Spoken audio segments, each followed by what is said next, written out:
Okay, Emil, ready?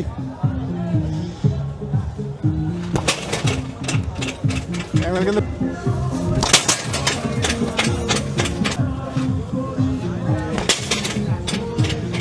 না রানি 500 rupee উঠালিস না।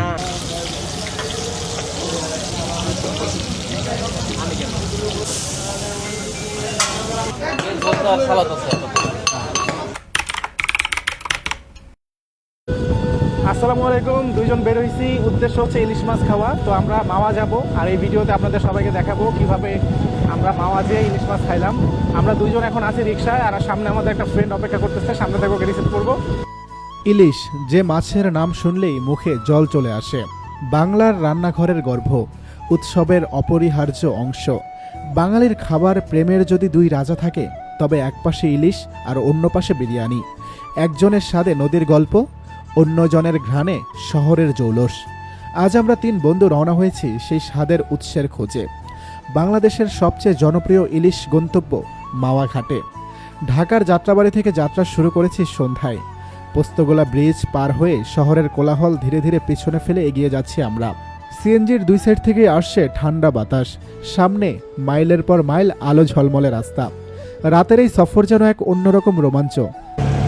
হাতমালা থেকে আমরা সিএনজি রিজার্ভ করে 500 টাকায় আমরা যাচ্ছি মাওয়া ইলিশ খাইতে। তবে আপনারা চাইলে এইভাবে সিএনজি রিজার্ভও করতে পারেন, অথবা আপনারা চাইলে একজন যদি আসেন তাহলে আপনারা জনপ্রতি 120 থেকে 150 টাকা করেও যেতে পারবেন মাওয়াতে। এছাড়াও সিএনজি রিজার্ভের ক্ষেত্রে সিএনজি ড্রাইভার ভাইদের সাথে আলোচনা করে আপনারা কিছুটা কম বেশিতেও রিজার্ভ করতে পারবেন। এছাড়াও আপনারা ঢাকার গুলিস্তান অথবা সায়েদাবাদ থেকে বাসে করেও চলে যেতে পারবেন মাওয়া। সেক্ষেত্রে জনপ্রতি ভাড়া পড়বে 70 টাকা করে। শহরের গতি পেরিয়ে আমরা এগিয়ে যাচ্ছি সেই নদীর দিকে, যেখানে পদ্মার ঢেউ আর ইলিশের তাজা গন্ধ একসাথে মিশে তৈরি করে এক অবিশ্বাস্য অনুভূতি। কত গল্প শুনেছি মাওয়ার ইলিশ নিয়ে, তাজা মাছ, রূপালী ঝলক, সর্ষের ঘ্রাণে ভরা রান্না। আজ সেই স্বাদ নিজ হাতে ধরতে, নিজ মুখে তুলতে আমরা ছুটছি পদ্মার তীরে। এখন বাজে 7টা, আমরা মাওয়া এসে উপস্থিত হলাম। এখন আমরা ঢুকবো কোনো একটা হোটেলে, আর ইলিশ মাছ অর্ডার করব, খাবো, আপনাদের সব কিছু দেখাবো। আমরা এখন নদীর পাড়ে আছি। এই যে দেখতে পাচ্ছেন পদ্মা সেতু, এখান থেকে খুব সুন্দর ক্লিয়ার বোঝা যায়, খুবই সুন্দর দেখতে। খালি চোখে আরো বেশি অসাধারণ লাগতেছিল। মাওয়া আইসো, কেমন লাগতেছে? ফিলিংস ভালো। এর আগেও মাওয়া আসা হয়েছে, এটা দ্বিতীয়বার। তো তখন পানি কম ছিল, এবার পানি একটু বেশি আছে, তবে ফিলিংস ভালো। একটু বাতাস থাকলে আরও ভালো লাগতো। এখনো হয়নি? না না, অনেক এক্সাইটেড ছিল। এক্সাইটেড বলতে মাওয়া তো আসা হয়েছে মূলত ইলিশ মাছ খাওয়ার জন্য, তো সেটাই, ইলিশ মাছের লেজের ভর্তাটা খাবো, একটু এক্সাইটেড। মাওয়া এসে আমরা বুঝে উঠতে পারছিলাম না আমরা কোন হোটেল থেকে পদ্মার ইলিশ খাবো, তাই আমরা প্রত্যেকটা হোটেলে ঘুরে ঘুরে দেখছিলাম। এর থেকে বড় সাইজ, এর থেকে বড় সাইজ, এর থেকে বড় সাইজ হবে না? মাওয়া আসি এখন, যত শক্ত তত শক্তি। এমিল হচ্ছে ইলিশ মাছ খাওয়ার আগে শক্তি পরীক্ষা করতেছে। তো সে হচ্ছে এখন ঘুষি দিবে, দেখা যাবে শক্তি কত হয় দেখি। তো চলুন দেখা যাক। ওকে এমিল, রেডি?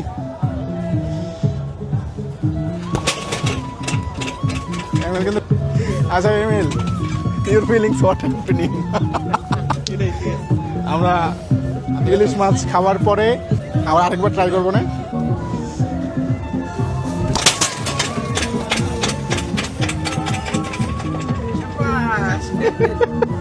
আমরা 2 জন মারলাম, কিন্তু আমরা 2 জন ফেল। কিন্তু রনি এখন খেলা দেখাবে। আমরা শিওর ধরে রাখেন, রনি 99 করবে।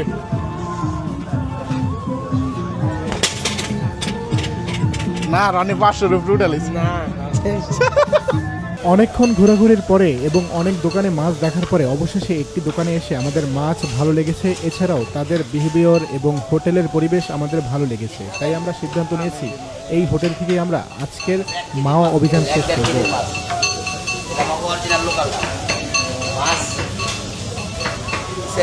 একবার যে মোড়া দেখবেন আপনার 8 পিস মাছ এবং লেজা ভর্তা হবে। কত রাখবেন এটা বলেন ভাই? দাম চাইলে 1350 টাকা, 1200 টাকা। বেশি বলতেছেন তো। বেশি নেই, অরিজিনাল লোকাল। তাহলে আপনি কোনো কথা কইতে পারবেন না, আমার লস হইব। একদম 800 টাকার মতো লেখা, একদম। আর এটা যদি নেন একদম 500 টাকা। এটা দোতলা হোটেল, নদীর পাড়েও বসার ব্যবস্থা আছে, ভিতরে বসার ব্যবস্থা আছে, দোতলায় বসার ব্যবস্থা আছে। সে উপরে বসলে কি সেতুটা একটু সুন্দরভাবে দেখতে পাবেন, নদী সবভাবে সুন্দরভাবে দেখা যাবে। আপনাদের খাতিরে যারা আসবে তাদের ডিসকাউন্ট আছে, তাদের জন্য বেরেস্তা ফ্রি আছে। আমরা বেরেস্তার বিল তাদের জন্য ধরবো না, আপনার বলো গাড়িতে নাম যে বলবে। মাছ ভালো পাবে তো, মানে এমন হবে না তো মাছ খাওয়ার পরে মাছ অসন্তুষ্ট আমরা তারে দুই পথেরই দেখাই দেবো, চিটাইঙ্গাও দেখাই দিব, নদীরটাও দেখাই দেবো, শুনি দেখলে বুঝবে যেটা এরকম গোল্ডেন কালার আর চিটাইঙ্গা, তারা আমরা এভাবে বইলা দিব। আমরা এখন হোটেল রিল্যাক্সে আছি। আপনারা দেখলেন ইলিশ মাছ এখানে ওনার সাথে হচ্ছে দামাদামি করে নিলাম। তো আপনারা যারা আসবেন আলোচনা করে কথাবার্তা বলে মাছ পছন্দ করে আপনাদের যেটা ভালো লাগবে সেটাই আপনারা খাবেন। আর আমরা এখন আছি হোটেল রিল্যাক্সে। দাম দর করে মাছ কেনা শেষ, এবার পালা প্রস্তুতির। দেখতে পাচ্ছেন ইলিশের ঝলমলে আঁশ কিভাবে ছাড়িয়ে নেওয়া হচ্ছে। 6টা পিস করে দিব, হ্যাঁ বড় বড়, মানে বেশি করার দরকার নেই, 6টা করবো। আর মাথাটা 2 পিস করে দিও মাঝখানে ভাগ করে। প্রতিটি ধাপেই যেন এক আলাদা যত্ন। ভালো করে পরিষ্কার করার পর এখন মাছটা ধোয়া হচ্ছে যাতে পদ্মার সেই আসল স্বাদ ঠিকঠাক থাকে। এরপর শুরু হলো সোনালি ভাজার আয়োজন। পাশাপাশি আমরা ঠিক করলাম ছোট্ট এক বাড়তি স্বাদ। 3 জনের জন্য নিলাম 3 পিস বেগুন ভাজা। প্রতি পিসের দাম পড়েছে 30 টাকা করে। ইলিশের সাথে বেগুন ভাজার এই জুটি সাদা মাথা, অথচ দারুণ মজাদার। মাছ ভাজা শেষ, এবার পেঁয়াজের ভর্তা এবং মাছের লেজের ভর্তা বানানোর পালা। এখানে সুন্দর করে আমাদের জন্য পেঁয়াজের ভর্তা বানানো হচ্ছে। পেঁয়াজের ভর্তা বানানো শেষে সব থেকে আকর্ষণীয় মাছের লেজের ভর্তা বানানো হচ্ছে। আমাদের জন্য ইলিশ মাছের লেজের ভর্তা বানানো হতে থাক, এর মধ্যে আমি আপনাদের কিছু কথা বলে রাখি। আপনারা যারা মাওয়া আসবেন ইলিশ মাছ খেতে অবশ্যই একটা কথা মাথায় রাখবেন, এখানে কিন্তু ইলিশ মাছের সাথে আপনাদের সরিষার তেল, বেগুন ভর্তা, ভাত, ডাল, ভাজি, এমনকি সালাদ পর্যন্ত কিনে খেতে হবে। তাই আপনারা যখনই যে হোটেলে যাবেন সেখানকার মূল্য তালিকাটা একবার দেখে নেবেন, তাহলে আপনাদের দাম দর নিয়ে আর কোনো বিড়ম্বনায় পড়তে হবে না। এখানে হচ্ছে পেঁয়াজ ভর্তা আছে, এখানে হচ্ছে আমাদের যে মাছের যে লেজ ভর্তাটা ওইটা, ভাত আসবে, তারপরে হচ্ছে আমরা খাওয়া দাওয়া করবো।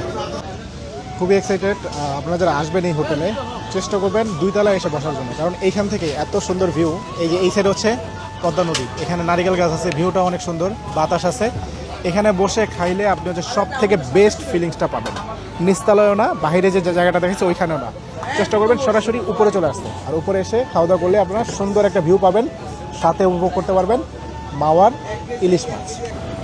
ইলিশ মাছটা খাচ্ছি তো খাওয়া শেষে বলতে পারবো আসলে কেমন হয়েছে। খাওয়া দাওয়া করি। আমি আবারও বলি, আপনারা যারাই আসবেন যদি এখানেও আসেন আপনারা মাছ দেখে আপনাদের মতো দামাদামি করে নেবেন। ইলিশ মাছের মাথা পুরোটা ভেঙে ভেঙে খাওয়া যাবে। আজকের ইলিশ মাছটা ভালো ছিল, টেস্ট আছে, অনেকটা ঘ্রাণও আছে। আমাদের খাওয়া শেষ, তারপরও এমিল 2 প্লেট ভাত নিছে। এমিল খাবার কি খুব মজা হয়েছে? এই যে আমরা খাওয়া দাওয়া করে বসে আছি, রনি, তারপরে যে আমি এখানে বসে আছি, কিন্তু এমিল আমাদের খাওয়ার শেষেও 2 প্লেট ভাত নিয়ে খাচ্ছে।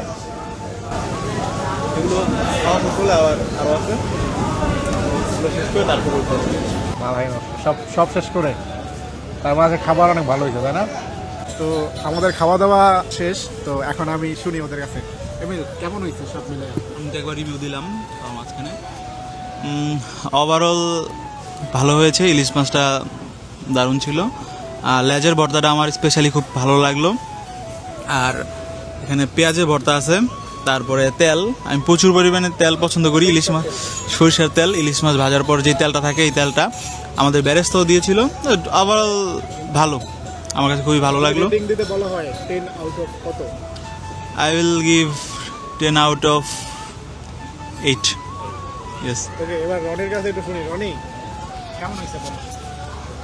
আমার কাছে খুবই ভালো লাগছে, কিন্তু আমি ভর্তাটার স্বাদ ঠিকমতো পাইনি। হ্যাঁ, আর এমনিতে সবই ভালো হয়েছে। তো আমাদের খাওয়া দাওয়া অলমোস্ট শেষ, এখন রিভিউ দেওয়ার পালা।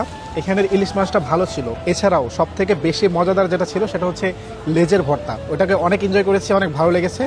এছাড়াও ইলিশ মাছ ভাজার সাথে যে সরিষার তেলটা থাকে সেই তেলটা অসাধারণ অসাধারণ, ওই তেল দিয়েই মনে হচ্ছে 2 প্লেট ভাত খাওয়া যাবে। এছাড়াও এটার সাথে ছিল বেগুনের ভর্তা, শুকনা মরিচ, পেঁয়াজের বেরেস্তা, তারপর হচ্ছে পেঁয়াজের ভর্তা, সব কিছু মিলে পারফেক্ট ছিল। আমাদের মনে হয় যে পয়সা উসুল হয়েছে মাওয়া ঘাটে এসে। ভিডিওটা আজকের মতো এখানেই শেষ করছি।